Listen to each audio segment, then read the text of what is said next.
My girlfriend cheated on me, but when I walked away, she begged me to come back. I never thought someone like her would even notice someone like me. I'm Ethan Miller, 27, introvert, coder, occasional coffee shop philosopher. I'm the guy people forget at parties, the one who remembers your cat's name but not your birthday. I wasn't looking for love. Hell, I didn't even believe in it anymore. Not after the last relationship that ended with a post-it note and a block number. But then came Samantha. We met at a Thursday night meetup for startup entrepreneurs in downtown Austin. I didn't even want to go. My best friend Jason dragged me out, claiming I needed real air and human contact. I told him I already had both, thanks to my balcony and Spotify. The place was crowded, loud, everyone trying to pitch something, apps, NFTs, mindfulness juice bars. I was halfway through my second Red Bull when I noticed her. Red leather jacket, dark eyeliner, confidence radiating like neon. She stood in the center of it all, commanding attention without saying a word. And then she looked at me, like directly. I even turned around to check if someone was behind me. Nope. Her eyes were locked on mine. She smiled. I swear, time didn't slow down. It stopped. She walked over like she'd done it 100 times before and said, "You look like someone who hates being here even more than I do." I chuckled nervously. "Is it that obvious?" "It's cute," she said. Her name was Samantha Blake, 26, said she was working on an ethically disruptive e-commerce concept. I had no idea what that meant, but the way she said it made me feel like I should have known. She had this magnetism. Every word she spoke felt like a secret you were lucky to be told. We talked for an hour, then two. Somehow we ended up outside, sitting on the curb, talking about everything and nothing. Childhood stories, broken dreams. The weird fact that we both liked pineapple on pizza. She laughed at my dumbest jokes like they were genius. I hadn't felt that scene in maybe ever. Jason noticed. When I got back into the car, he gave me a look. "Dude, seriously? Samantha Blake? She's complicated." "What's that supposed to mean?" I asked. He just shrugged. "She's been around, smart, charming, but people get burned. Just be careful." I remember brushing it off, half offended, half defensive. Jason didn't get it. He didn't feel what I felt. Maybe he was jealous. He'd never been into the deep connection stuff. Our first official date was 2 days later. A little rooftop wine bar she picked out. I showed up early, she showed up late. But when she kissed me instead of saying hi, I forgot I even had a watch. After that, we were inseparable. She moved fast, like really fast. Within a week, she knew my favorite brand of cereal. Within a month, she was sleeping over most nights. Within 2, she had a drawer at my place. And yeah, I started changing too.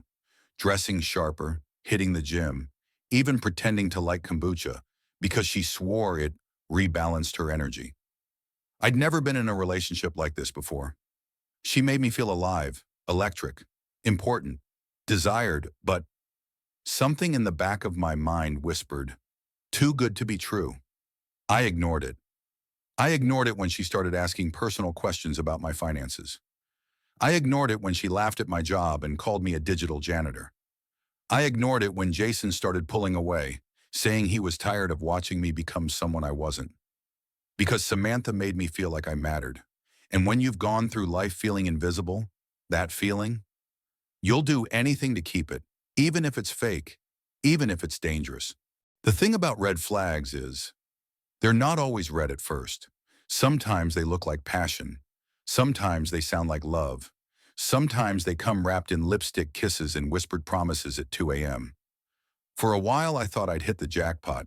Samantha was intense. Yeah, but in that way that made life feel like a movie.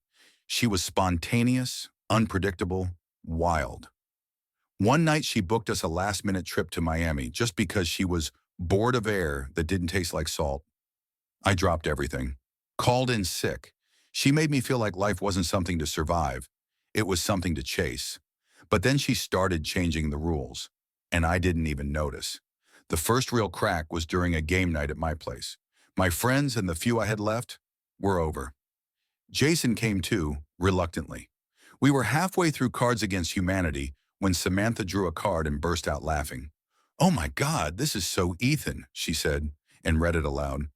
"An emotionally distant man-child who thinks sarcasm is a personality." Everyone laughed, even me.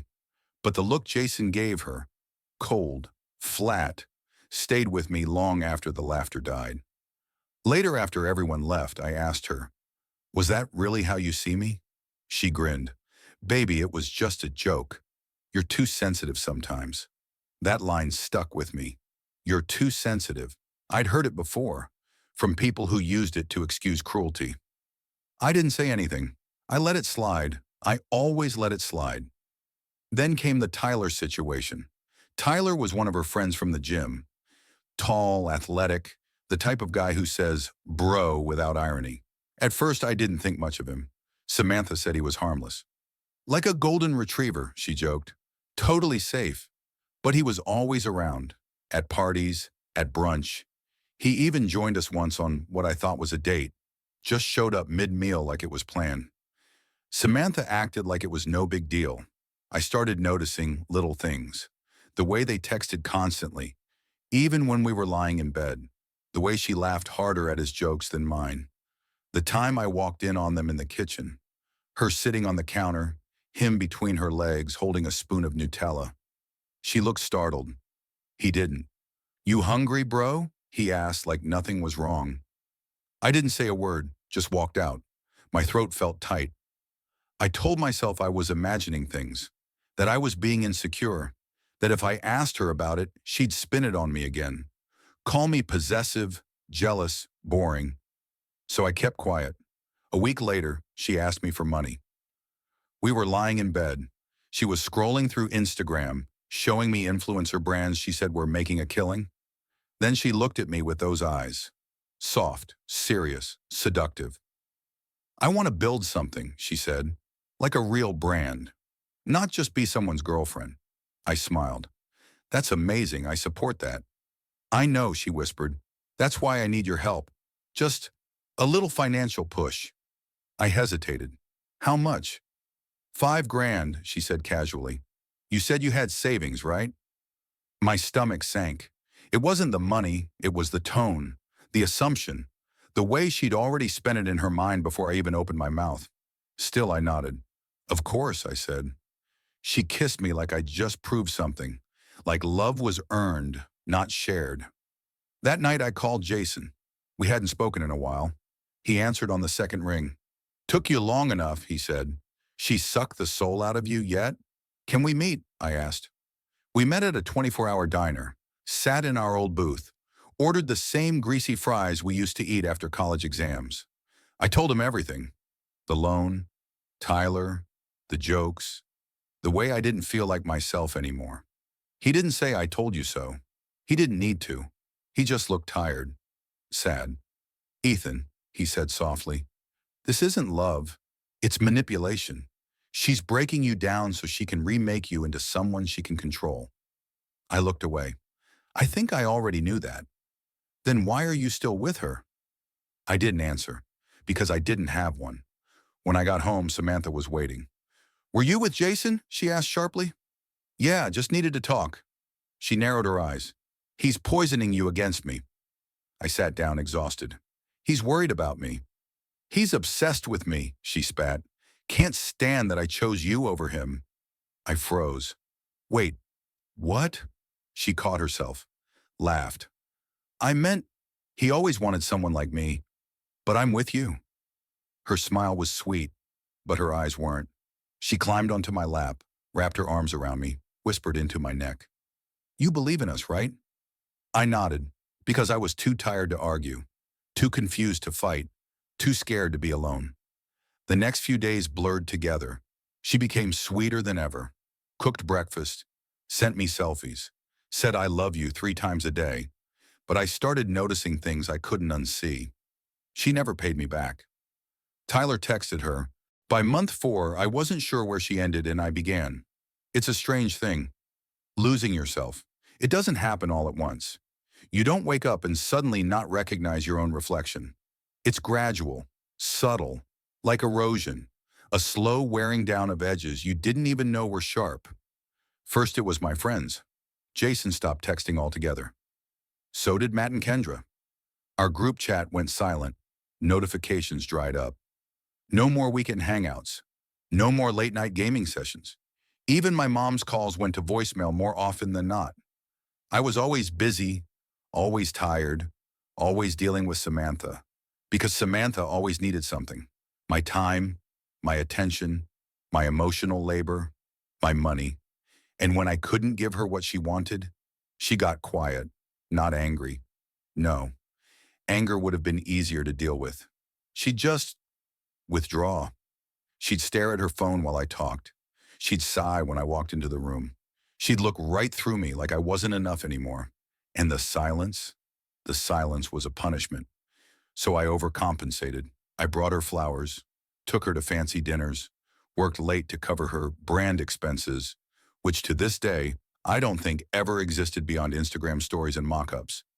I was trying to win her back without realizing I never truly had her. One morning I woke up and she was gone.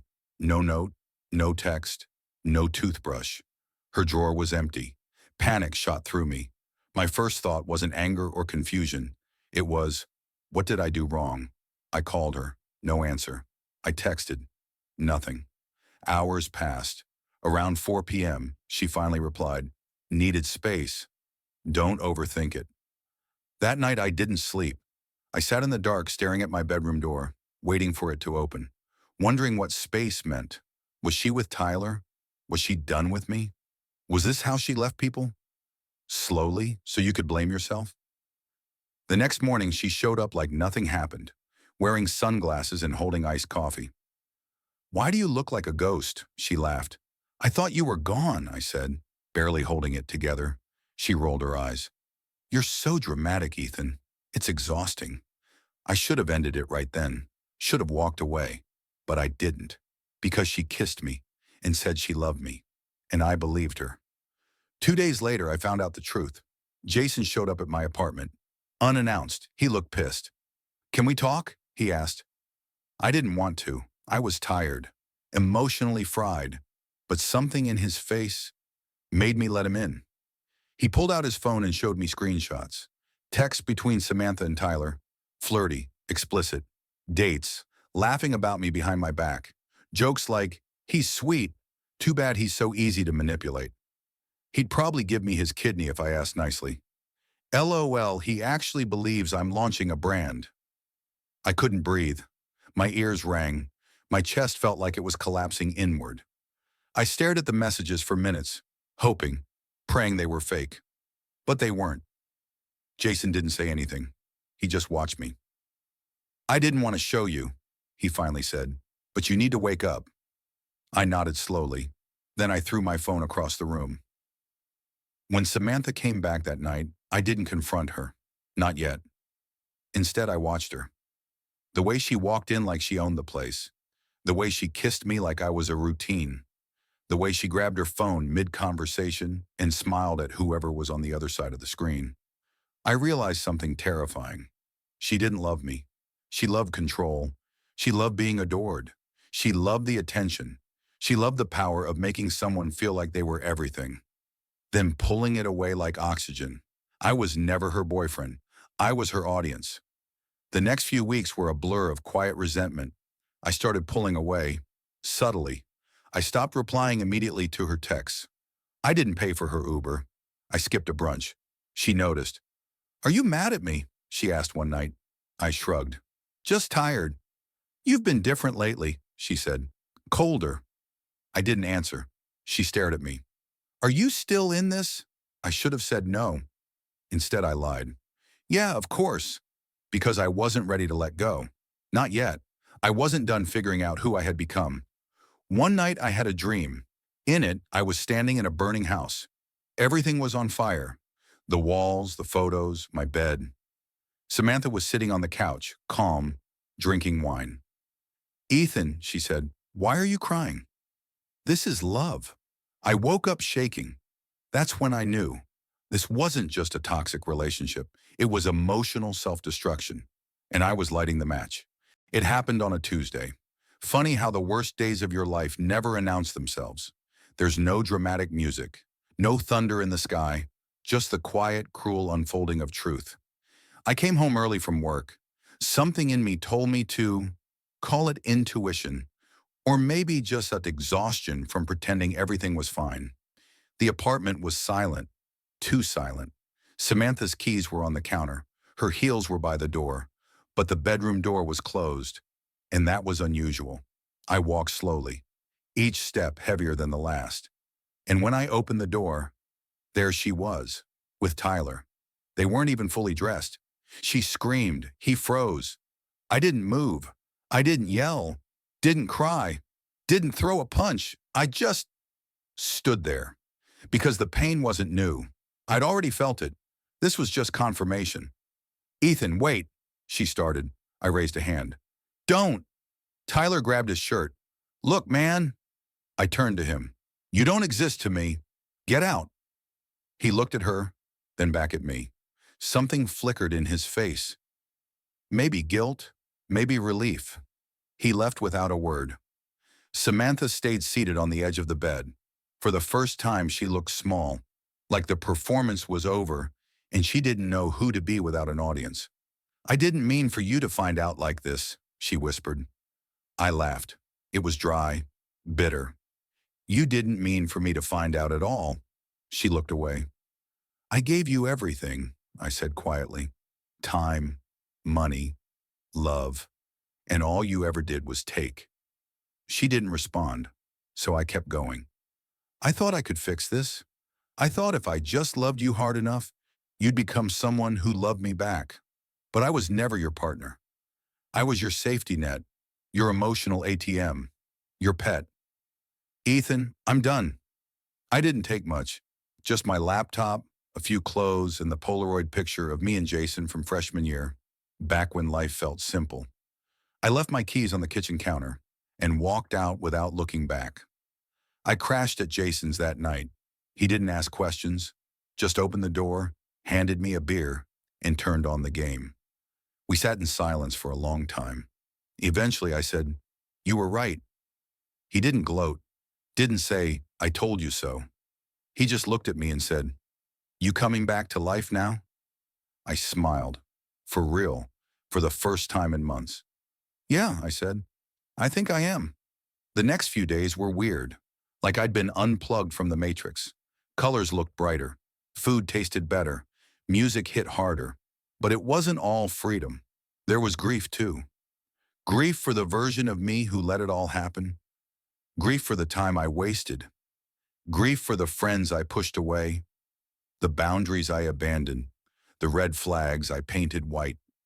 One night I found myself scrolling through old messages from Samantha, and for a brief, insane moment, I missed her. Not the real her, but the illusion, the high, the drama, the chaos I'd mistaken for love. But I didn't text her. I let the feeling pass, and that was the first time I realized. Healing isn't loud, it's quiet, private, and sometimes it looks like doing nothing at all, except not going back. A week later, I got a text from her. Can we talk? Just one last time. I stared at the screen and deleted the message because the answer was no, not this time, not ever again. I used to think healing meant erasing everything that hurt. Now I know it means learning to live with the scars and being proud you survived. The first few weeks after I left Samantha were harder than I expected, not because I missed her, but because I missed who I thought I was with her. When you build your identity around someone else's validation, walking away feels like tearing down your whole world. But sometimes that's exactly what you need to do, to rebuild, brick by brick, from the ground up. I started small, making my bed every morning, cooking for myself, drinking more water, answering texts, showing up for people who never stopped showing up for me, even when I pushed them away. I went out for beers with Jason and didn't talk about her. I met up with Matt and apologized. I even called my mom back. I was rebuilding connections, not just with people, but with myself. One night, maybe 2 months later, I stood in front of the mirror and just stared at myself. Not to judge, not to criticize, just to look. And for the first time in what felt like forever, I recognized the guy staring back. Not perfect, not healed, but real, authentic. Mine. Therapy helped, a lot. Not because I needed someone to tell me what was wrong, but because I needed someone to ask, why did you stay so long with someone who made you feel so small? And the answer wasn't simple. It never is. It wasn't just about her. It was about what I believed I deserved. At some point, I'd convinced myself that love had to be painful, that needing someone was the same as being needed, that if someone occasionally said, I love you, it meant everything else was excusable. But that's not love. That's emotional debt. And I was finally done paying interest on someone else's emptiness. I started writing again. Nothing fancy, just thoughts. Little things I learned along the way. Love without respect isn't love. Silence can be abuse too. And sometimes, being alone is healthier than being with the wrong person. A funny thing happened around month 4. I smiled. Not the forced kind, not the polite kind. A real, gut-level, light-in-the-chest kind of smile. I was sitting on a park bench, drinking bad coffee, watching a dog chase a pigeon, and something in that moment just made me laugh. And I thought, this is peace. I forgot what it felt like. I ran into Samantha once, by accident. She was with someone new, some guy in designer sneakers with his arm around her waist. She didn't see me, or maybe she did and looked away. But I didn't feel anything. Not rage, not sadness, not jealousy, just clarity. The version of me that loved her, he was gone. And the man standing there, he wasn't someone you could manipulate anymore. He was free. These days, I'm not looking for anyone, not because I'm bitter, but because I'm whole. And the next time I give my heart to someone, it'll be from a place of strength, not fear, from fullness, not desperation. To whoever's listening, maybe you're still in it. Maybe you're with someone who makes you question your worth, your sanity, your reality. Maybe you think leaving will break you. I promise you, it won't. Staying will. But walking away, that's how you start over. It won't be easy. It won't be fast. But one day you'll breathe without bracing for impact. You'll laugh again. You'll sleep through the night. You'll look in the mirror and say, I'm proud of who I've become. And when that day comes, you'll know it was all worth it.